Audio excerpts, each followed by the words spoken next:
E oggi una marcia straordinaria per la pace da Perugia ad Assisi, oltre 10.000 persone in cammino per chiedere che si fermino ovunque i combattimenti. Luca Raimondo.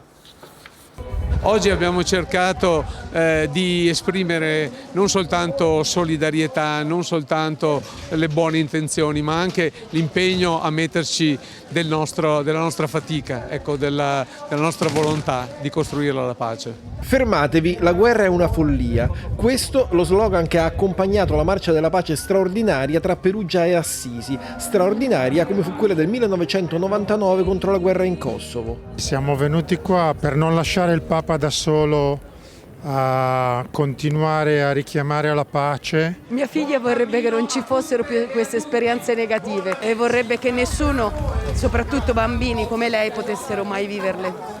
Un lungo corteo tra i colori delle bandiere arcobaleno, col desiderio di fermare quello che viene definito un circolo vizioso: missili da est, armi da ovest.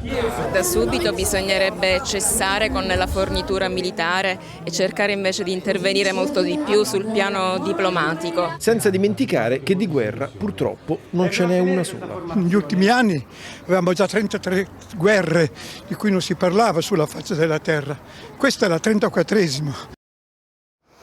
Guerra in Ucraina, pace, resistenza, i temi nel centro-sinistra alla vigilia della festa della liberazione. Il centrodestra si concentra sulle prossime amministrative. Barbara Romano.